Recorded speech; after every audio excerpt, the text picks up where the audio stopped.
It's the first year of human darkness and the world where mutant monsters are invading. Fate decides everything in the world. In that world, the people who have awakened the flux energy gain tremendous power and are admired by millions of people. The ones who feel the traces of flux energy but haven't fully awakened the flux energy are also recruited by the major forces to live without worry. And the last category, which is the ordinary people who are destined to be ordinary, can only play games. With a new game developing, ordinary people put their passions into it, and they really enjoy it. They will play the game to imagine themselves saving the world and other fun things. Among these ordinary people is Lee Yunmu. He is a student of the high school Ordinary People. As he plays his game, his classmate hasten him and tells him they need to go because the team of Master Zion is coming over. That day, Lord Fluxer visits their school, and despite how much the other students are excited about it, Lee Yunmu isn't impressed. He doesn't know what's so great about Fluxer that they have to stop him from playing his game. He returns to the game and plays with a virtual personality, who he calls a little sister. The personality also notices his player. She tells him that for him to play the game, he has to put his arm in the aperture. She shows him the aperture, and he puts his palm there. As he puts it there, he feels a powerful ray of power, the blue light radiant around him, and suddenly, his hand gets stuck in the aperture. He screams to the lady that his hand is stuck, and she tells him that the induction process has ended and the new game, which is the Shadow System, has been launched. He leaves his hand there, trying to find out what will happen next as he screams the Shadow System because he doesn't know what she means by it. Everything happening to him amazes him. He screams what and wonders what is happening to him. He looks down, and he sees that his shadow is now so long, and he wonders what's wrong with his shadow. He also sees that his shadow is moving. He keeps looking, wondering why his shadow is moving and what will happen to his shadow until he sees a fierce figure out of his shadow. He looks at the figure again, wondering if it really came out of his shadows. He gets a system notification that the shadow materialization is completed, and the system congratulates him on successfully inheriting the system. The system tells him he can redeem rewards after completing the tasks posted by the system and also receive experience points from the system. Reading all the information, he wonders if that is the kind of system that he has always read of in novels. His shadow is so huge, and it is bigger than him. The system notifies him that only the user can see the shadow and can use subcombats to complete any task. When he reads the last notification, he sees that the shadow is this shadow, and he can also control it. He keeps thinking about the game. He assumes that since the system came out of the Miss Sister game, it must mean that the reward will be several little sisters around the place. He opens the system to see the type of tasks that he can do and also the rewards. The first task he gets is to send Shadow to kill an ant in the grass, and if he does it, he will pay a bonus point. He concludes the task is easy and he can do it, so he takes that first task. He commands his shadow to go to the grass and kill an ant. He watches as it looks like his shadow shrunk while doing the mission. He watches as his shadow starts fighting with the ant. He sits and wonders if his shadow is really that strong. His shadow completely eliminates the ant. He gets a system notification that the task of eliminating ants is complete, and the system asks him if he wants to receive his rewards. He happily says yes and tells the system that he wants to receive it. Suddenly, he starts feeling different. Blue energy covers him, and the feeling he gets is so familiar. He sees that it is flux energy, and he feels the energy coming all over him. He has several thoughts on his mind, but the overwhelming one is if it will be his chance of awakening, the chance he has been dreaming of all his life. He runs home to tell his mother that he can now feel the flux energy and now he has a chance to awaken. On his way, several people gossip about him. They wonder if he is Lai's son and if he hasn't gotten the news of what's happening yet. They conclude that he hasn't gotten the news yet because if he had gotten it, he wouldn't have come back home. He sees police cars in front of his house and even several police officers. He doesn't even bother to ask them what's happening because he is too excited about his news. He runs inside the house, but someone screams at him from behind, telling him that he should not run in without looking at the situation outside the door. He runs inside, opens the door to his mother's room, and announces that he is going to fly to the top. But he sees the officers arresting his mother. She screams at him and tells him to run. He hears his mother's words clearly, but he still doesn't know what is happening. He asks her what is going on, but she isn't in the best state to let him know. She screams again that he should run, but it is too late as one officer already holds him. The officer pushes him to the floor, asking him where he is going and telling him to stay right there. He asks them why they have broken into his house, and they tell him that his father had fled while he was out on a mission, and he risked the entire team, causing them to die on the mission. Now they have to investigate the case. He really can't believe that his father has fled from a mission. He knows his father and knows how much his father has valued his integrity. He wonders if it's possible for his father, who has been desperately protecting everyone, flee from a mission. The officer tells him not to be that excited yet as the investigation has just started, but if he has anything to tell them, he can come with them first to say it. He refuses to answer them. He is bothered with another thing entirely, and he refuses to believe that his father has fled and tells them there is no way his father could flee from a mission. He brings out a flux gun and raises it at the officers. He tells them to let go of his mother if they don't want him to shoot them, but they look at him ridiculously, reminding him that he hasn't awakened. They tell him only the sensors that have awakened their flux energy can control the flux gun, and there is nothing he can do with the gun. They mock him not to play with the gun despite how much he is telling them he means his actions. He begs them not to force him into doing what he doesn't want to do and tells them to leave his mother. At first, they imagine there is nothing he can do since he doesn't have the ability to use the gun. But when they see that the gun's transistor is on, they realize they may be in trouble. They see that contrary to what they have thought, and how they think he won't have a sensor, he actually has a sensor in the gun, and they seek to stop him. He shoots the gun at one of the officers. The bullet leaves with purple lights and goes to where it is sent, but the officer picks the bullet in his hand, asking him if that's what he wants to do. He asks if that is the power of fluxers. The officer tells him that he didn't expect that he could feel flux energy. He says they have no right to arrest him at the moment, but they have the warrant to take his mother, so they must take her away. He refuses to accept. He insists he won't allow them to take his mother away, and he is sure his father is innocent too. His mother knows how risky what he is doing is. She speaks to him and tells him to forget about saving her and that he should listen to the officers. He screams his mother's name, but before she leaves, she commends his effort. She tells him that she didn't know that he could now sense the flux energy, and it is also unfortunate that both she and her husband won't be there to witness his growth anymore, but he should practice well, and he will have a good future. She begs him to take care of himself in the future and also tells him that she believes his father is innocent,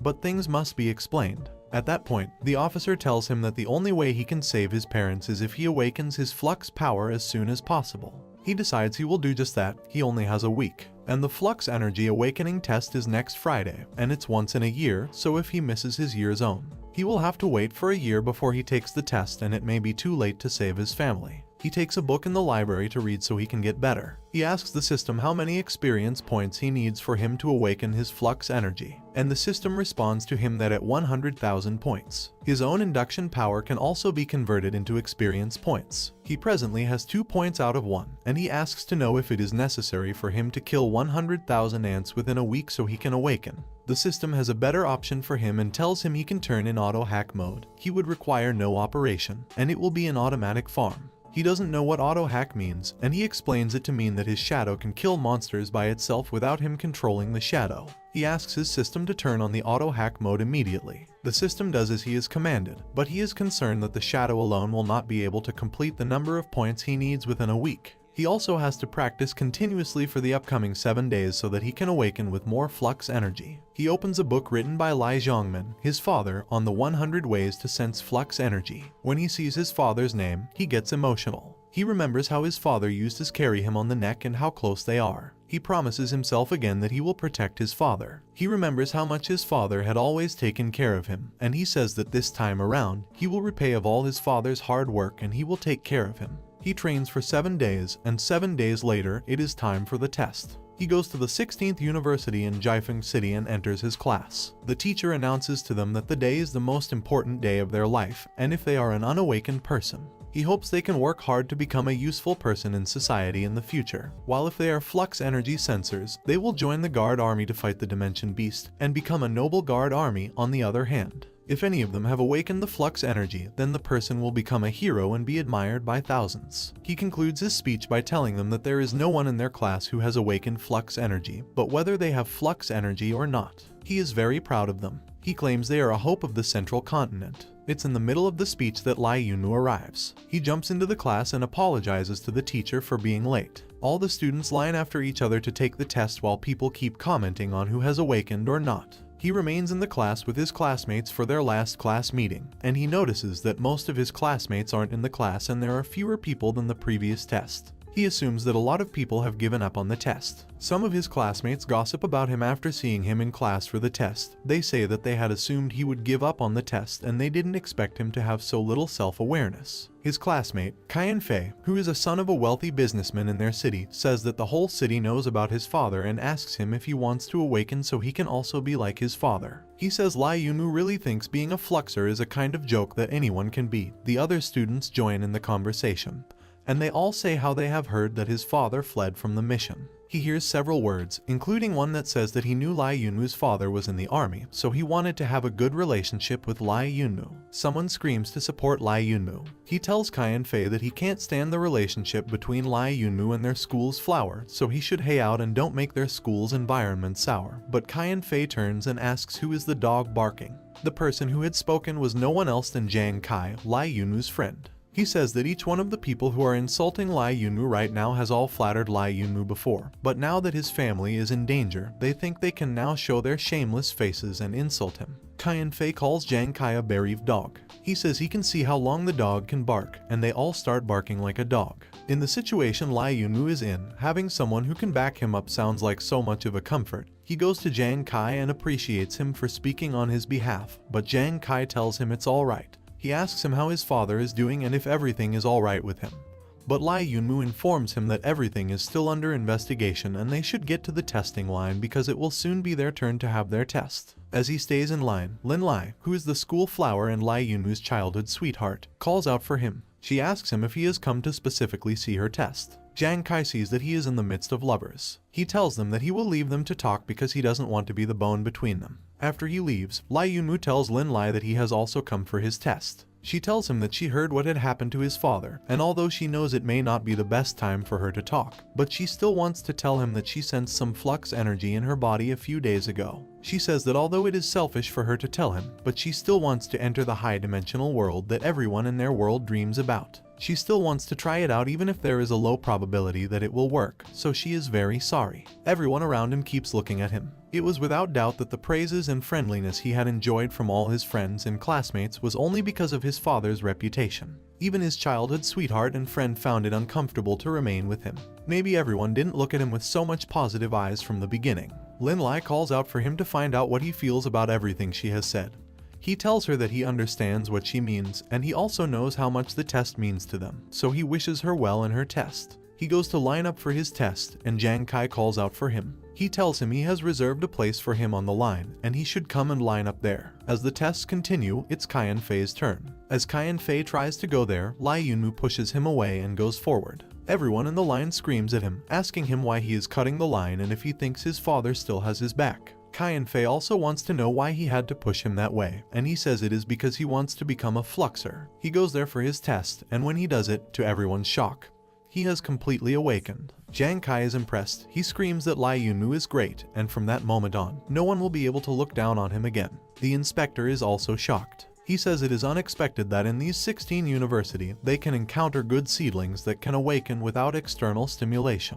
They give him his Flux Disciple badge and tell him that from that moment, he will enjoy all the privileges and treatment that is given to Flux disciples by the Alliance of the Badge. The inspector says he hopes Lai Yunwu will come to their office at Cloud 4th to register within a month, and he welcomes him to the association on behalf of the Jiefeng City Fluxer Association. Jiang Kai keeps hugging Lai Yunwu, and they wonder who the old man is. Lin Lai comes to meet him in a remorse manner. She can't find the best words to say, and he also doesn't know what to tell her, so he also gives her the same speech she has spoken to him. He says what he wants to tell her might seem selfish to her, but he also wants to enter the high-dimensional world that the world dreams about, so he is also sorry. He receives a call from his mother, who tells him that now that he has become a Flux disciple, his father will no longer be held accountable, and he will receive the best treatment. He tells his mother that she doesn't need to worry about him and she should take good care of herself. He ends the call and looks at the Flux Disciple badge that he has collected. He wonders if that's indeed the badge everyone dreams about. The Flux Disciple badge can be used as a verification to open the 4-dimensional storage space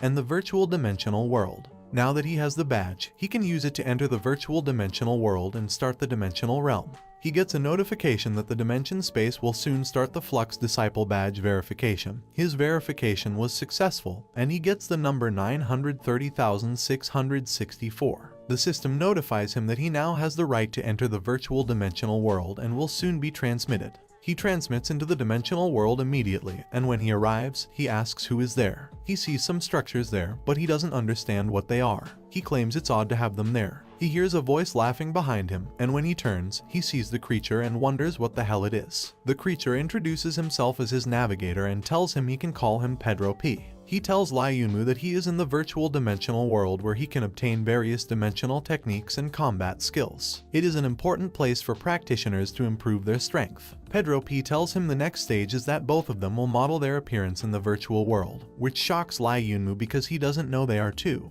He tells Pedro P that he is the only one, but Pedro P tells him he is so funny. He says they are two, and Lai Yunmu claims that he is the only one there is a bully for dogs who can't count. So he asks Pedro P if Pedro P is talking about his shadow. He realizes that the dimensional world seems to detect the shadow as an independent person, and it also seems the shadow is immune to the restriction of the current space. He admits that they are two, and Pedro P proceeds to create a virtual character for them. He creates the virtual character, which Lai Yunmu says isn't bad at all. After they are done, Pedro P informs them that since they are ready, he will take them to formally enter the virtual dimensional world. Lai Yunmu isn't prepared, and he doesn't know they are going immediately. He tries to talk to Pedro P about that, but before he talks, they all fall into the lower part of the dimensional world. They keep falling until he eventually sees the light. They fall inside the light and enter into a purple cloud until they eventually get to a city. They touch down in the city, and Lai Yunmu feels better now that they are there. He says everywhere is awesome. Pedro P tells him that time passes 3 times faster in the virtual dimensional world compared to the real world. Therefore, people who are often in the virtual world have twice as much time utilization as ordinary people. He has always suspected that. He tells him that it is no wonder the big shots have sharpened their head and want to enter the dimensional world. Someone among them sees the Hong people, the same ones who had challenged Lord Gugile, and he points out to them. Again, Lai Yunmu, his shadow, and Pedro P jump into another place. Pedro P tells them that it is the dimensional battlefield, the virtual battle system there that can fully replicate their real-world ability to fight. Many people hone their fighting skills on the dimensional battlefield. Upon seeing the field, Lai Yunmu immediately wants to enter, but Pedro P asks him what he wants to do there, but he is excited to go there and fight. Immediately he jumps inside, he prepares to fight, and meets an opponent. Before the fight starts, his opponent sees he is a rookie who has just visited the dimensional battlefield for the first time. His opponent tells him that for them to be matched together on Lai Yunmu's first day on the dimensional battlefield, he has to say that Lai Yunmu's luck is really bad. He attacks first, and Yunmu tries to defend against the attack and dodges. He asks him if he is trying to hide, but Lai Yunmu stays there and strategizes. The boy calls out for him again, asking him if he thinks he will be fine if he hides. He tells him that instead of hiding, he should take the initiative to come out and help his brother out so they can end the game fast.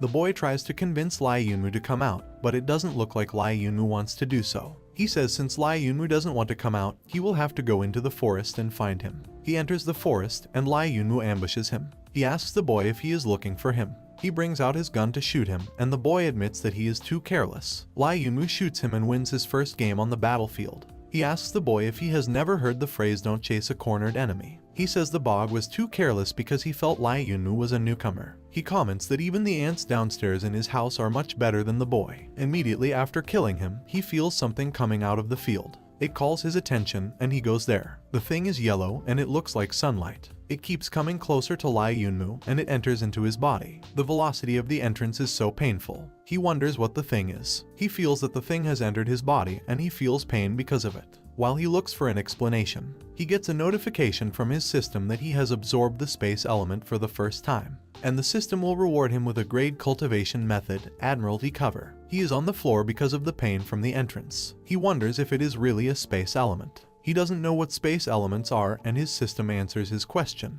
The system tells him that those who defeat the Fluxer in the virtual dimensional world can obtain the space element, and the space element can be exchanged in the dimension storage. He is also confused about the cultivation method, and he assumes it means the ancient martial art practiced during the most prosperous period of humanity before the Dark Age. The system simplifies the issue and tells him that the Admiralty cover he has just obtained is a defensive ancient martial art, which can reduce 30% of the damage he receives. Also, for every level that he updates it to, it will increase his damage resistance. He likes the skill immediately, and he comments that it is an outstanding skill and he will have to try out its power as fast as possible. He calls Pedro P and tells Pedro that he wants to compete again. Pedro P can't believe what he has just heard. He asks Lai Yunmu to confirm his requests, and Lai Yunmu asks him to turn on the matching so he can get another opponent. He needs to go to another place for another opponent, and he complains that it is difficult for him to keep changing positions. He sees a lady in front of him, and he asks her if she is his new opponent. She doesn't respond to him, but he worries that his opponent is a lady. He tells her that he doesn't fight girls, but in that situation that he is, in order for him to win, he doesn't have any other choice. He attacks her, and she is embarrassed on his behalf. She tells him that he actually attacked her after saying he doesn't fight girls and asks him if he doesn't feel ashamed as a man.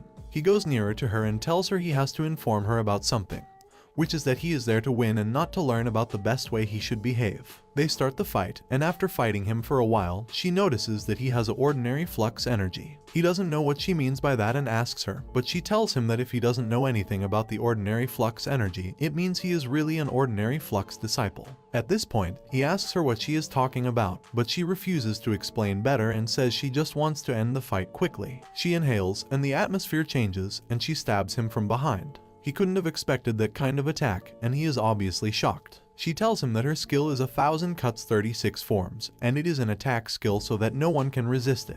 She shockingly sees that he uses his sword to hit her too. He turns and asks her what she said and if she really meant that no one could resist it because he doesn't think he heard her clearly. She can't believe what she has just experienced. She claims it is impossible, and he has to have something she doesn't know. He looks at her, saying he had thought he was going to lose and he didn't know he would win. Little does she know that he knows about the thousands of cut 36 forms. He says the 1,000 cut 36 forms is an offensive battle skill created by improving upon ancient martial art. It's no doubt that her attack was severe, and his Admiralty cover has taken a lot of damage. He receives a system notification that he has received a 76-point empty element, and comprehends the basic level of violent bad offensive skill. The reward seems so much to him, and he says it seems that the strength of the person he defeats will determine the amount of reward he will have, and if the stronger the defeated person is, the more his rewards. That sounds fine to him, and he is suddenly full of energy. He calls out for Pedro P and tells him they should go again. He says he wants another opponent. He hears someone speaking behind him about his last fight, and the person says little Yu is going to be angry. He says losing to an ordinary flux disciple is a thing that Yu, the young lady Lai Yunmu has just fought with, would never tolerate. The man looks at him, wondering if he could really win against the thousands of cut 36 forms, and he says the only way he could have won is that he has a defense technique that is rare in the world. 3 days later at Yunchen City, he is visiting the city to find the hospital his father is in, so he will visit him with a basket of fruits. He has walked around the city in search of the hospital for a while, and he hasn't found it. He comments that big cities are really troublesome and he has found it difficult to find a broken hospital for a long time. He wonders why his father had come to the big city for treatment, and out of all the options available regarding hospitals, he had picked that kind of hospital. The location of the hospital is so remote that he doubts their level of care will be okay. As he walks around searching for the hospital, he overhears a young lady with some men. She begs them that they shouldn't do anything to her, but they tell her not to worry. They claim they just want to chat with her, and they think it will be better if she accompanies them for a few drinks. She refuses their offer. She claims she has something important to do and she won't be able to go with them. Instead of accepting defeat, they try to negotiate so she can follow them. They tell her that they know her father is hospitalized and he is in urgent need of money. They say they won't let her come with them for nothing, so if she follows them, they will give her a lot of money. Irritated by that kind of conversation, Lai Yunmu decides to interfere. He throws his basket of fruit at the boy cheerleading the conversation. His friends call out for him, and Lai Yunmu tells them that if they want to have fun, they should just visit another place. The man wonders who he is, but Lai Yunmu doesn't give them an audience. He bends down and checks all his fruits scattered on the floor, complaining that his fruits are all useless. He looks at the boy, complaining that he had specifically bought the fruit basket for his father, but because of the boy's attitude, he has wasted his money. He tells them the total price he had spent on the fruit basket and claims they must repay his money. The girl walks nearer to him and asks him what he is doing. He asks her to stand still without moving, telling her that at her age, she is still getting into much trouble easily. The boy recovers his strength and prepares to fight back. He asks Lai Yunmu if he knows who he is before he introduces himself. Lai Yunmu throws the weapon in his hand away and kicks the boy on his head. The boy laments that Lai Yunmu is done for and he won't let Lai Yunmu go. He feels so much pain as a result of the injury Lai Yunmu has inflicted on him. The girl begs them to stop fighting, but Lai Yunmu ensures he humiliated them and kicks their ass. He searches their pockets and brings out the boy's purse and checks the money inside the purse, and he is disappointed because he was expecting that they were richer. He says that with the little money in their purse, shouldn't they be embarrassed when they invite a girl to go out with them? He isn't interested in taking more than he is being owed, so he only takes the money for his fruit basket, and he tells them what he has taken. At that point, the boys know they have lost. They plead with him and call him brother. The boy says that he has beaten him and he has also taken his money, so he should please let them go already. The boy continues and says that in a typical book where a hero saves a beautiful girl, but the girl can only be saved once. He asks Lee Yunwoo if he wants to protect the girl for a lifetime. Junwoo doesn't understand what he means by the theme of a hero saving a beauty. He asks him what he means and says the lady they were molesting isn't a beautiful girl that he has just decided to save but his sister. After he finishes with the stupid boys, he addresses his sister. He jokingly tells her that every time he sees her, she is always in trouble. He asks her if she is a gangster attracting machine. He has a card in his hand, which belongs to Liu Xiaoguang, the president of Xiaoguang Pharmaceutical Company. His sister apologizes for what she had made him go through, but he tells her it's okay and he will forget it that time. He claims that if he didn't meet her, he couldn't have been able to find the hospital by himself. The card he is holding actually belongs to the man who had attempted to molest his sister. The man realizes that he is a Flux disciple and tells him that the reason he is that powerful is that he is a Flux disciple. He gave him his card, telling him that if he had anything or business to do with him, he should call him at any time. As they continue walking, he throws the card into the bin. He remembers the man had told his sister that she was in need of money. He asks her again if the man has said that and asks her if she hasn't been working in Yunchen City all the time. He asks how come she is in need of money and if their father's medical expenses are over the roof. His sister, Liu Ruyan, eventually confesses to him that their dad's injury is much heavier than she had thought. The money she had saved in the past few years was almost used up. But she tells Lee Yunwoo that he can rest assured that she is working hard to raise the money and she would ensure they don't drive their father out of the hospital. He sees the way she is behaving as if she has done something wrong. He asks her why she is behaving like someone is blaming her for anything. He says that he isn't blaming her, and as an adopted daughter, she has done enough for the family. Since he is now a Fluxer, he tells her he will take care of the money because he now has enough money. He tells her that for their trying period, she had really done enough for them, and he appreciates her. They eventually get to the hospital, and he tells her he will go to the ward and pay the remaining medical expenses, but she asks if he knows the number of their father's ward, and he replies affirmatively. She enters and calls out for her mother and father, telling them he is back. His mother comes out and sees Ruyan. She asks if she is tired and begs her to drink some water. Their father feels bad for the way they have been troubling Ruyan. She says Ruyan has errands to run every time, and it is troubling, but she stops him. She tells him she doesn't see it that way and he shouldn't say that again. She also informs them that they don't have to worry about money anymore and all their money matters have been resolved. Her father thinks she has borrowed money, so he tells her that she could have borrowed from his old colleagues and they will definitely give her. But Lee Yunwoo enters and replies him that he doesn't remember his father having any old comrades that can borrow them money. His father calls out for him immediately. He goes to meet his father and asks if he is getting better. His father feels he will get angry at him and says he won't mind if Lee Yunwoo gets angry. He asks why Lee Yunwoo is looking so serious all of a sudden, and he says that he is just lying there and, as a result of his accident, he no longer has legs. Lee Yunwoo looks jaw-dropped. He is shocked, but his father immediately consoles him, saying that he doesn't have to look like the sky is falling and it is such a disaster. He says he is still alive, and Lee Yunwoo doesn't have to worry, the only thing is he has lost his 2 legs, and he earned that punishment.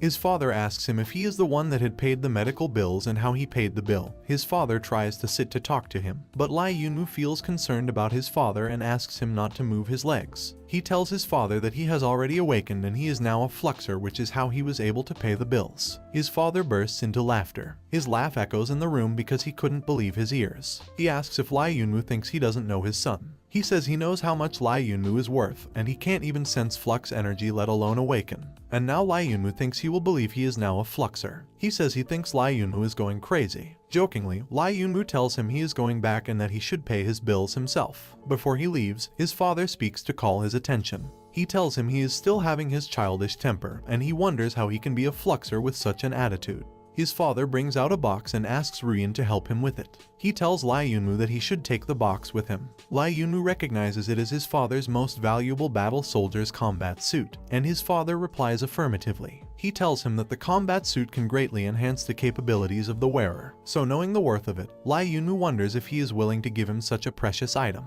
His father says that he doesn't think he would have any use for it anymore, so Lee Yunwoo should keep it. However, he warns him that the combat suit isn't a thing that he can wear every day and the internal biochemical regulating substances will increase the tolerance limit of ordinary people. But there is a great benefit to both the sensor and the Fluxer, so it isn't up to Lee Yunwoo to decide whether or not he wants to wear it. It is the armor that will determine if he is eligible to wear it or otherwise. He refuses to appreciate his father's offer. He claims that he will not take advantage of his father, and he will just borrow the suit to wear it so his father can rest assured that he can still wear it in the future, because he will ensure he finds a way to get his father walking again. He touches the battle soldier suit and commands it to suit up. The suit starts booting. He tells the system to meet his new owner. The way the system boots affects everyone. Ruin calls her father's attention to it, and her father says he can see it. His father realizes that it seems his weak young child has finally awakened. He leaves the hospital and packs his pre-departure luggage. He is going to Fengyan Fort the following day, and he feels so sad because he may not be able to return home for a long time. The following day, outside the Fluxer Guild in Jifeng City, they all assemble for the fort, and someone recognizes the second young master of the Wang family. The boy's subordinate tells him that he had told his grandson would awaken, and it is a great opportunity to take advantage of. Another noble young man sees Lai Yunmu and tells the others to get out of his way. He is Luo Jin, the young master of the Luo family. Rumors have it that his father had broken through to the highest level of Fluxer, and he is a super Fluxer. Another noble member of the society, Zhang Daixing, the son of the wealthiest man in Jifeng City, also arrives. His father complains that he feels the place is too shabby and he needs to know if the Fengyan Fort is reliable or not. He begs his son not to go to the Fengyan Fort and tells him to go home with him. The boy begs otherwise. He tells his father that although the place may seem shabby, it is a great way to experience the life of a commoner, and besides, he has all the money his father has given him, so he will be fine. Another noble lady arrives, Liu Nuoji, the granddaughter of the president of the Fluxer Guild. She comes there with the great hope that when she arrives at the Heavenly Cloud Castle, she will see her grandfather. Looking at the surrounding and the number of people there, one of the students comments that year, Jifeng City is really full of talented people.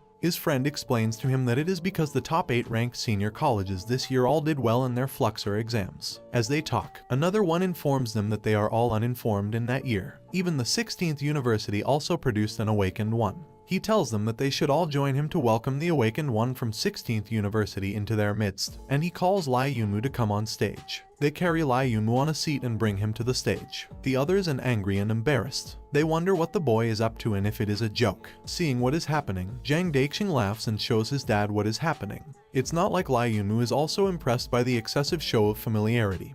He is irritated by it, and he claims he wants to die badly because that's the most irritating thing that has ever happened to him in his entire life. He suddenly feels a strange atmosphere. Liu Nuoji sees him and recognizes him. She is shocked that he also has part of the year awakened of the year. Their coordinator tells them it is time and all the newcomers should follow him. He tells them the next thing they are doing is to teleport them in pairs to the Heavenly Cloud Castle, so newcomers whose names are called should please step forward. They open the portal door and everyone could feel the strength. The coordinator starts calling the name. Group 1 has Luo Jin and Zhang Daixing. Zhang Daixing comments that he is lucky to be in his group, and he goes to meet Luo Jin. He holds him and asks him if he has teleported before and if nothing unexpected will happen to them. But Liu Jin tells him he is noisy and he should leave him. The next group has Lai Yunmu and Liu Nuoji. She immediately grabs his hands and drags him forward. As they walk to the teleportation portal, she introduces herself as Liu Nuoji and tells him it's a pleasure to meet him, so he returns the same pleasure. He listens to her voice well, and he feels that her voice is really sweet. They teleport together to the Heavenly Cloud Castle. He looks around, and he wonders if that's really the Heavenly Cloud Castle, and says it is really different from the lower cities. He still has the flower they have used as a design on him for being the newcomer from 16th University. Liu Nuoji looks at him and asks him if he is going to carry that flower around all the time.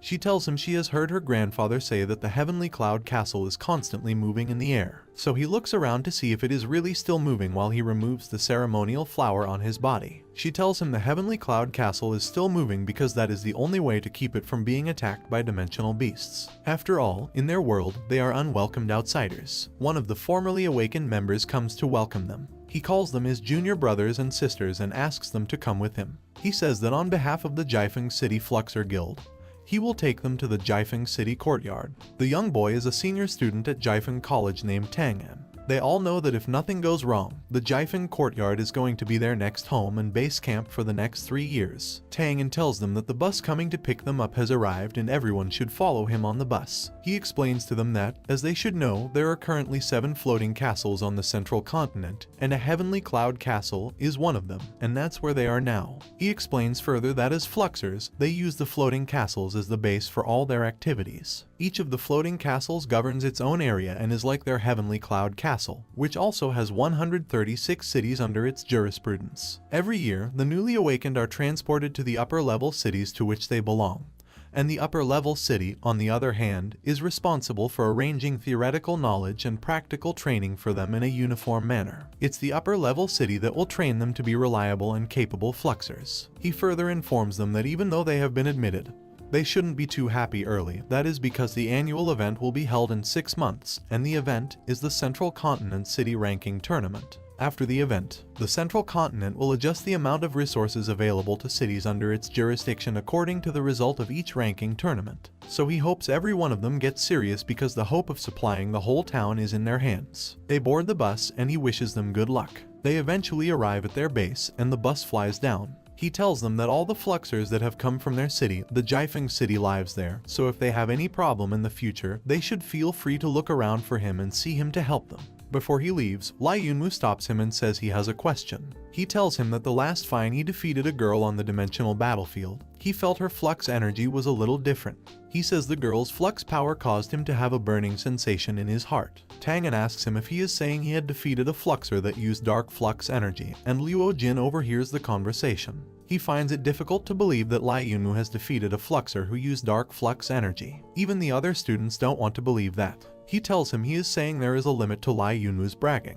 He asks again if Lai Yunwu has indeed beaten a girl with dark flux energy and says that it's impossible. He claims Lai Yunwu is a newcomer, so how could the dimensional battlefield even match him with a fluxer that has the dark flux energy? They claim that even Luo Jin, who they think is the best in their set, doesn't dare say such, and Lai Yunwu is bragging about it. Seeing the way everyone has reacted to his question, he wonders if the dark flux energy is really that great. He didn't even know the lady had dark flux energy. He just felt it was something different from what he knew. Seeing how surprised he is, Leo Nuoji helps him in making the matter simpler. He explains to him that dark flux energy isn't just an amazing skill. That kind of power, compared to the flux energy that they have awakened, has a great difference in quality. He tells him dark flux energy has a special destructive characteristics. The burning sensation which he had just spoken of should be a type of dark flux energy containing fire attributed destructive force. However, only one of 1,000 ordinary fluxes will naturally awaken dark flux energy. She tells him that if he could defeat someone like that, it means he is really very good. He is shocked that at least someone believed what he had just said. He asks her if she doesn't think he is just bragging and if she really believes him, and she replies affirmatively that she actually believes him. She asks how can someone determine the strength of a person without having seen their real strength, and says just because someone doesn't know doesn't mean he is weak. She tells him their hall of residence should just be right ahead, and they should go to their lodge. He follows her, and they get to where the new students will live, a place called the Maplewood Courtyard. The place is so luxurious, and it looks just like a resort. They are asked to choose any room of their choice for them to stay, and one of the students says that since Luo Jin is at the top of their class, it is only right that he chooses a room first. And the other students accept the idea. They claim that he should choose first because both in the ranking of family wealth and strength, he is the best in the class, but Lai Yunwu walks nearer to them while they are having the conversation. He asks them if they aren't going to choose their rooms because he has actually chosen his room without waiting for any first position. He had chosen his house a little bit out of the way because it was convenient for him to manipulate the shadow to practice in that room. While he stands on his own, one of the students comes to him and asks him if it isn't too much that he takes himself that seriously. He asks him who the hell he is to think he can take a room before Luo Jin picks his room and asks if Lai Yunwu knows the rule or not. Before Lai Yunwu replies to the boy, Zhang Daoxing speaks. He tells them he has chosen his room, and he is taking the room at the front. The other students angrily ask if he doesn't have any self-awareness at all, and as they talk to him, they hear that Liu Nuoji has also chosen her room. Hearing that, they all give up on their stupid attitudes and allow the others to enter their room. Lai Yunwu opens the door to his room. He likes the room because the luxurious small room he has chosen is actually better than the rooms in his house. Now that he has a place with peace and quiet, it's a great opportunity for him to have his training. He calls out his shadow system and the system opens. When he sees it, he gets a notification that his system is being updated due to a change in his world, so he should wait patiently for the update to be complete. He wonders if they really need to update the system. He goes to class the following morning, and he greets everyone. Upon entering into the class, he sees it's only Liu Nuoji that is there. She responds to his greetings, and he asks her why she is the only one there. He wonders where the other students are and if they have voluntarily missed class on the first day. She tells him it is because the first few classes are all theoretical classes, introducing some of the basic usage of string force, strong force system, and monster system. and most of the new students can sense the string force from a very young age. So they have completed their theoretical knowledge before coming to Jifen University. So the theoretical lessons there are for suddenly awakened people. That echoes in his brain like they are both the most stupid ones in the school. But luckily, he is glad she is also there, because if she isn't, he would have been embarrassed alone. The teacher arrives. He sees that there are students in his class and says he doesn't believe that there are students because it's really rare for him to have students in his class. He introduces himself to them and asks them to return to their seat. The teacher, Lai Bowen, asks Liu Nuoji what she is doing in the class, and she walks closer to him to tell him that she has only come to see him because it's been so long since she has seen him.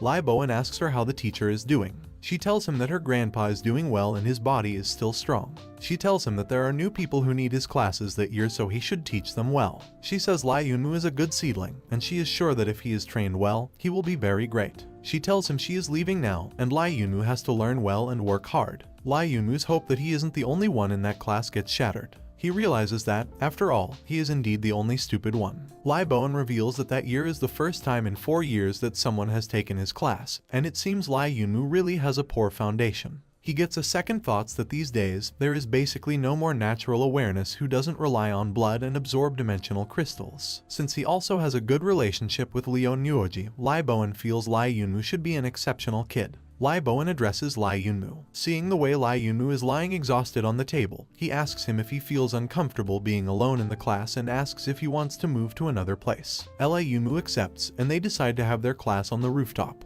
When they arrive there, Lai Bowen asks him if he really doesn't know anything, like he doesn't even know the power system of the stringers, but instead of answering the question, Lai Yunmu says he wants Lai Bowen to tell him. Lai Bowen explains to him that the realm of the stringers are ranked from the lowest to highest: black crystal, slider crystal, gold crystal, and rainbow crystal. At the next level, he will break through the string level and become a super stringer. Upon hearing that, Lai Yunmu jumps down from where he is and says he is ready for business. He asks his teacher to tell him how he will improve himself. So Lai Bowen tells him the first step in improving the realm is to ignite the string acupoints. He explains that there are a total of 12 acupuncture points that can be irrigated. The string points on the left chest, right chest, and abdomen can strengthen his defense. The string points on the feet and lower legs are used to enhance agility. The string points on his palms and arms strengthen his attacks. The string points on the skill can make his thinking, reaction nerves, 5 senses, mental powers, and others become more acute. When he eventually ignite all the 12 acupuncture points, he can reach the realm of black crystals. He asks his teacher how to ignite the string acupoints, and Lai Bowen tells him it is not difficult to tap acupuncture points. It's just enough that he kills enough dimensional beasts and absorbs their crystal. Since it's all about killing dimensional beasts, it's easy for him.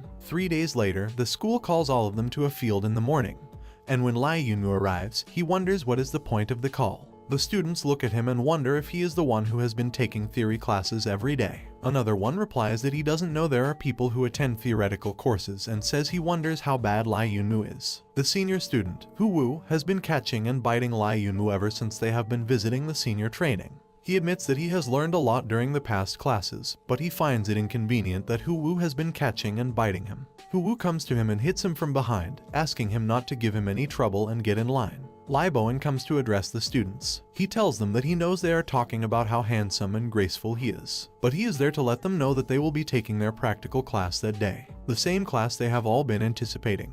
He informs them that they will all work in a team of 2 for the practical, and they will be transported to different locations to complete the project for that day's practice. He tells them their topic for the day is to kill 10-dimensional beasts. That's the practical Lai Yunmu has been waiting for, so he can prove he isn't stupid. Lai Bowen tells the students that the dimensional beasts will not show them mercy because they are students, but if their life is in danger, he will be there immediately. In all other cases, they should all trust in their power and that of their teammates. After the warnings, he asks them to form a team of their own. Liu Jin comes to Liu Nuoji and asks her to be his teammate. However, she doesn't want to team up with him, and she doesn't know how fair she can reject him. She tells him that she knows he is really strong, and as she is about to leave him, Lai Yunmu comes to her and asks her to team with him. She accepts his offer and thereby rejects Liu Jai's own, and they teleport to their practice class. They are at the teleportation point, Ruins No 7. When they get there, Liu Nuoji recognizes it as the No 7 abandoned pond. She tells Lai Yunmu that it was once a human outpost in the 5th dimension. and they underestimated the ferocity of the dimensional beasts without listening to what she has to say. Lai Yunmu asks her why she doesn't want to be with Lu Jin. He says that he knows Lu Jin is good, and if she is with him, it would be very easy for her to complete her project. But she tells him that Lu Jin gives off a cold and little arrogant vibe and she dislikes people with such attitude, that's why she doesn't want to be with him. She appreciates Lai Yunmu for coming to her rescue and saving her from that situation. He tells her the reason he had asked her was because he doesn't have anything to eat or anyone else to team up with. The other classmates aren't so willing to talk to him, and she is the only one who has given him a welcoming gesture. As they talk, they notice monsters around them. They see that they are low-level dimensional beasts. So Liu Nuoji tells him that they have to be careful because those dimensional beasts that had appeared to them in groups will naturally have a leader, and they don't know where the leader is hiding. A monster suddenly attacks them from behind, and they dodge the attack, but Liu Nuoji notices the destructive force that comes from the monster. She wonders if he is the leader of the group of dimensional beasts. He is a big guy with almost zero anti-air capability, and she tells him he is not a good match for her. She jumps to fight the monster, but her attack doesn't inflict injury. She wonders if it is possible that the monster she is fighting with is an intermediate level monster. She eventually confirms her suspicion that it is really a mid-level monster. The monster attacks her back, and she gets terrified. Lai Yunmu asks her how she is doing with the monster. He reminds her that she is one of the top ones in their class and that the monster shouldn't be a good fit for her. He asks her if a mid-level dimensional beast is making her panic like that. He puts his hand into the mouth of the monster and asks him how long he will bite him for. He reminds the monster that his school uniform is expensive and that he shouldn't tear it. He hits the monster on the head, asking him to pay him back for destroying his uniform, and the monster collapses. After finishing with the monster, he tells Liu Nuoji that the monster is just a mid-level monster and it isn't that strong for her to get terrified. He sees the way she is staring at him, and he feels the need to make her feel he is weak, so he pretends to start feeling pain.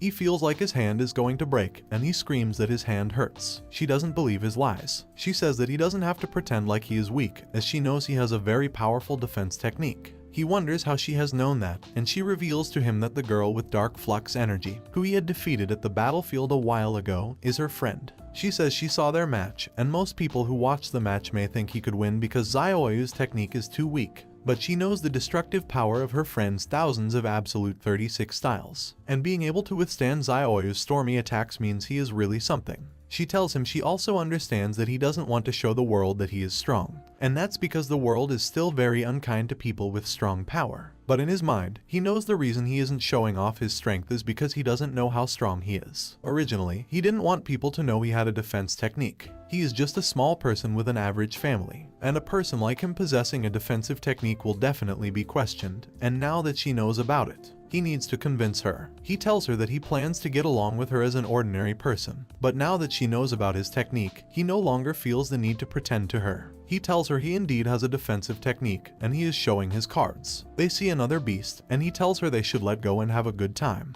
They fight the other monsters who scream that they want to go home. They fight the monsters until they eventually reach the last one. Before they leave that teleported ruins, he asks Louis Nuoji if it is possible for an ordinary awakened person to obtain the dark string force like her friend has done. So she asks him if he wants power and says she wants to tell him a high-level secret. She tells him that now that she knows his secret, it's just normal that she tells him another secret in return.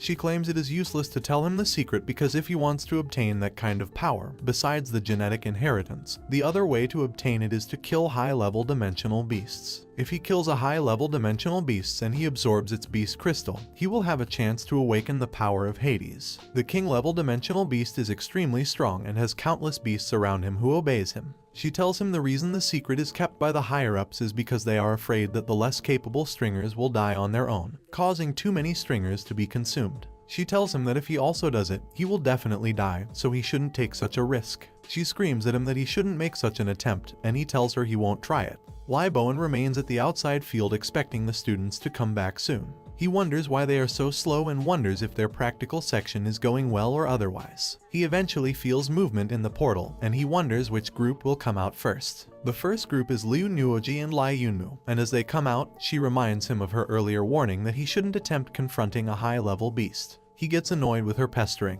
He says she is so annoying, and she isn't his mother. He promises her that he wouldn't go. When Lai Bowen sees them, he is a little disappointed. He says he didn't expect them to be the first group to finish. He asks them what they think about the 7th ruin and if it is fun. Lai Yunmu kicks his face calling him a bastard. He says he had told them that there were only low-level dimensional beasts inside the ruins, so why the hell did they find intermediate dimensional beasts in their ruin? He tells Lai Bowen that Liu Nuoji almost died while confronting the beast. Lai Bowen fringes ignorance. He asks if they have really confronted intermediate dimensional beasts, and says he didn't know they were there. Lai Yunmu gets more furious. He wonders what the hell is the work of the teachers in the school if they don't know such an information. It turns out Lai Bowen had done that purposely. He says that the first time he saw Lai Yunmu, he was still so energetic, and it seems that putting intermediate dimensional beasts in his ruin isn't enough to scare him. Luo Jin comes out with his partner, who commends him for his great strength. He says it is great for him to be in the same group as Luo Jin, and Luo Jin had single-handedly killed the 10 low-level dimensional beasts quickly. The boy says he is sure that with their speed, they will certainly be the first group to finish. However, they come out, and they see Liu Nuoji and Lai Yunmu. They look so shocked. The person who had partnered with Luo Jin was Hu Wu, and Lai Yunmu asks him how he could drag the leg of Luo Jin and make Luo Jin come out late. He advises Liu Jin that the next time he wants to pick a partner, he should remember to keep his eyes open, and he doesn't pick up a partner who would be too bad for him. Liu Jin comes to meet them and tells Lai Yunmu to excuse him. Lai Yunmu claims he doesn't like the idea of him squeezing, but Liu Jin doesn't answer him. He goes directly to Liu Nuoji and tells her he would like to know how they were able to finish quickly. He asks if that really means Lai Yunmu's strength is really high, but Liu Nuoji doesn't know why he would be asking her such a question. She feels that considering Luo Jin's character, even if she tells him that Lai Yunmu's strength is on the very high side, Luo Jin wouldn't believe it. She looks at Lai Yunmu, who puts his hand on his head, signaling to her that she should use her brain, so she tells Liu Jin that she was able to finish early because she was able to restrain the nature of the dimensional beast she encountered.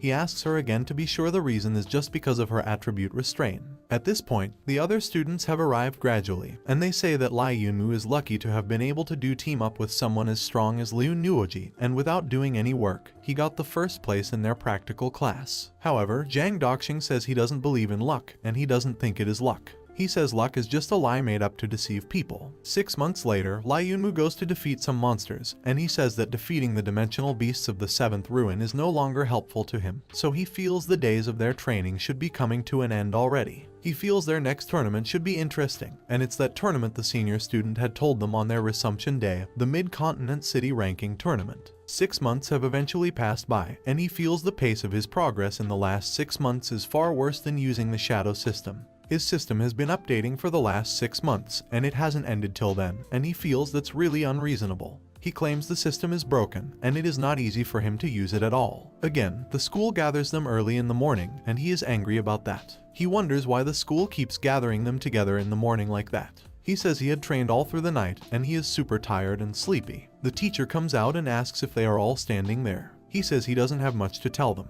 The only announcement he has is the most anticipated event of the year. The students already assume what the conversation is, and it is no other one than the ranking of the city. He tells them that in a week, Tianyang Fort will hand in the Lamu River area, and newcomers from each city will gravel in a team of 5-7 people to kill the dimensional beast. The total number of points they earn by killing dimensional beasts will be used as the score for Jiefeng City, which will be ranked against the scores of other cities. The dimensional space eyes will continue to follow them for 24 hours, and all of their moves will be broadcasted live in all major cities around the world at the same time, so they shouldn't take any risks. He tells them that they shouldn't forget to pick up their Survivor Battle Admit, which is reserved for newcomers to the Stringers Guild, and then they can go on their own in the middle of the month to group up. Before he ends his conversation, he wishes all the students good luck and hopes they achieve good results for their city. Lai Yunmu doesn't know if he really needs the Survivor Battle armor. He feels it is better for him to use the armor his father had given him. He needs to form a team, and the only person he can think of is Liu Nuoji, so he starts looking for her. Unfortunately, he sees her, but she tells him that she is already on a team.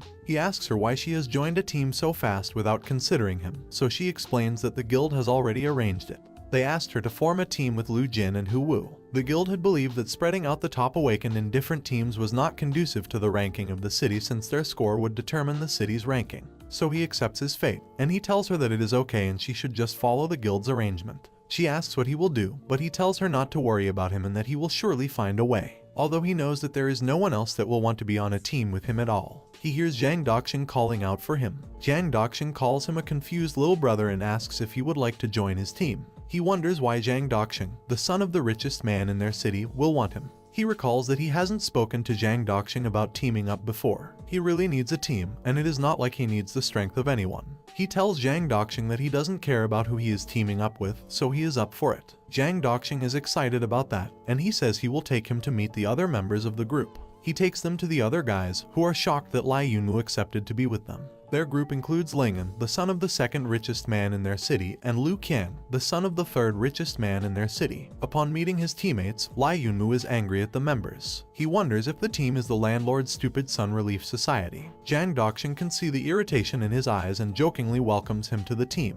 Zhang Doxing names their team the Big Beat Team and says he will go to the teacher to register the team. Lingen stops him and reminds him that they are only 4 at the moment, and they need at least 5 people to form a team, so they aren't complete. They think of what to do, but Lai Yunwu is still worried about his teammates. He wishes that it isn't too late for him to quit because he thinks everyone in his group is an idiot. The following day, Lai Yunwu goes to sell his survivor armor for 7,500 dimensions. He takes his money but worries that the survivor armor could only be sold for 75,000. He feels the little money can't be enough for him to buy anything. It can't afford to buy a better tent or even the messy equipment that he needs. Seeing his money challenges, he envies the children of rich men in his team. They all go out to buy equipment, and Zhang Doxing even rejects cheap ones and requests at least one of each type of equipment. They see Lai Yunwu isn't buying anything, and they ask him why, but he asks them if they think everyone is like them, and Zhang Doxing asks if he doesn't have any money. He asks what he is going to do about his car, tent, and every other necessary thing he needs. Lai Yunwu responds that if he doesn't have a car, he will run. If he doesn't have a tent, he can sleep on the ground, and he will manage that. Zhang Doxing says he didn't expect Lai Yunwu to be that pitiful, and the Big Bear team won't allow him to survive like that.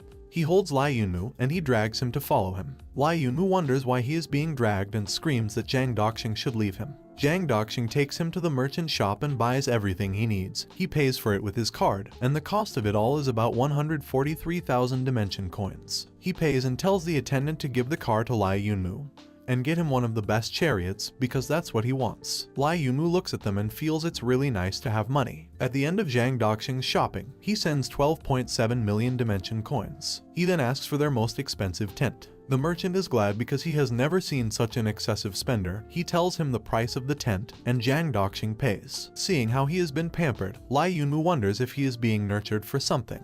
After their shopping, Zhang Doxing meets with a lady, Shuang. He says he didn't expect that Shuang would accept to help them and says that if she joins them, they will be 5, which is the required number. It turns out she knows them all. She says it's been a while since she has seen them and asks if they have grown taller. She turns back, and Lingen asks her why she is turning back. He drags her back, asking if she doesn't want to join his team, and she tells him that when their mom and dad heard he was at the bottom of the class, they were so mad that they almost died. So they asked her to done and keep an eye on him. So he says that now that she is here, they can go and register their team with the teacher. Lai Yunwu looks at Lingen and his sister. He feels there is something different about Lingen. 1 week later, they go for another meeting where the teacher announces that it has gotten to their notice that Tianyang Fort has successfully landed. The gate is about to open, and he hopes the students can represent the city and achieve ideal results that year. He wishes the students the best and sends them off. They all set out, and the competition starts. They urge the students to do well and rank their city well. Meanwhile, at the hospital, Mr. Lai asks Rian to help him sit up. He knows that it's the day of the ranking competition, and he wishes his son well. He hopes that Lai Yunwu will be able to make his own future. Liu Nuoji and her colleague also drive to their car. Hu Wu drives the car, and he reassures his teammates that they don't have to worry about his car skills as he is the best and no one can be faster than him. He claims that by the time they get there earlier than any other person, the dimensional beast will be theirs only. Lu Jin tells him that the map shows that there is a safe river area in the front of it, so they should stop there for a while. He asks everyone in the car to put on their battle armor in advance and prepare for the battle. Liu Nuoji is worried about Lai Yunwu.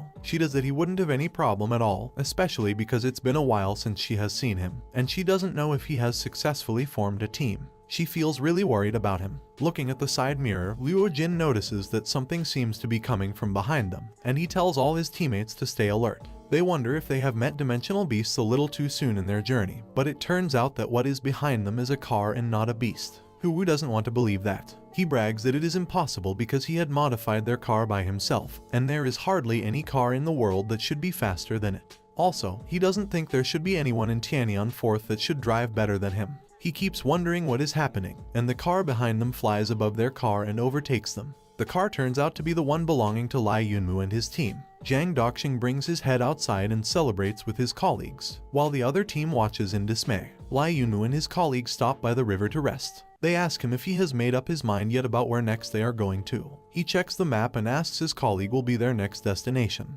He says they were in a hurry to get to the front of the line that they forgot to decide on their destination. Shuang tells them she can go anywhere from there and the dimensional beasts around there aren't too difficult for her to kill. Her brother refuses. He begs her that they should go to a place that is relatively safe for them. He claims that they don't need to get too many points for the city because Lu Jin and his team would have been able to score a lot of points.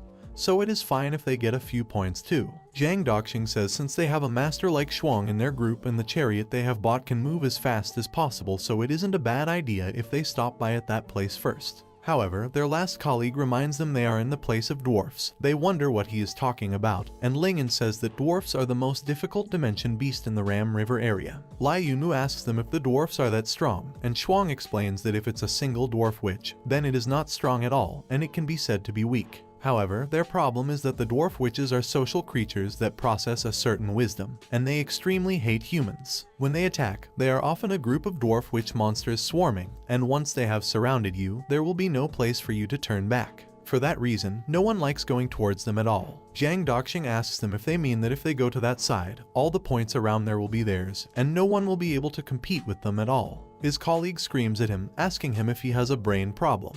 He reminds him that they may all die if they go there. Zhang Doxing argues otherwise, asking them if they want to share and if they don't want to die. Lai Yunmu eventually speaks. He tells them they don't have to worry and nothing will happen to them. He returned Ling and that his sister is here and she will help them. He asks Shuang what she thinks and if it's advisable for them to go. She tells them it is up to them to decide that kind of thing, and she doesn't have a say in it. Since they can't reach a uniform decision, they decide to vote. Shuang, Lai Yunmu, and Zhang Doxing are good with the suggestion, so it is 3-2 and they have no other choice than to go there. Lingyan refuses. He screams that he doesn't want to go. He begs them to get him out of the car and he starts screaming at them. He calls his sister, begging her that she should let him out of the car. Instead of pitying her dear brother, Shuang tells Lingyan that he should save his breath and he will die faster if they leave him there alone. When they arrive, she explains how the area is. She tells them that in front is the area of dwarves, so everyone should get out of the car and put on their battle armor so they can prepare to fight. Zhang Doxing comes out with his armor and gun and asks his colleagues if they are ready too. He is using the Terminator Jinza arms weapon, String Force Ram gun.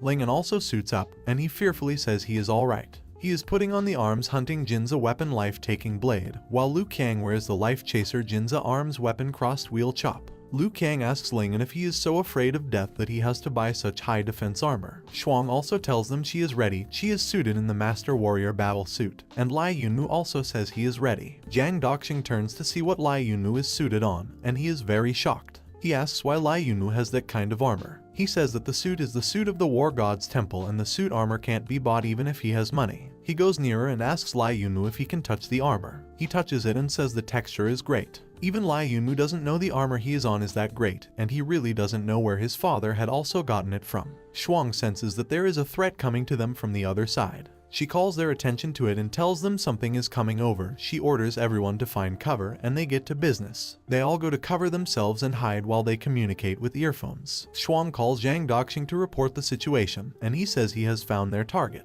He tells them it's 2 dwarves, and it looks like they are on patrol. Shuang asks him to check around and see if there are any other dimensional beasts around. He reports back to her and confirms that there are no other dimensional beasts around. After his report, she commands Zhang Doxing and Lai Yunmu to get ready to fight. They hear her command, and they are ready. One of the dwarfs also notices that there are humans around them. Zhang Doxing shoots at him and kills him. He mocks the dwarf and congratulates him for being the first to be killed. After the first dwarf dies and the second is about to fight back, Lai Yunmu jumps in, and he stabs the dwarf. They report to the others that the targets have been killed. And that's how the first part of this manhwa ends. Well guys, if you like this video and you want a second part, comment below with the word part 2. Also subscribe to the channel. Hit the bell and like the video. But most important, leave a comment. Until the next video.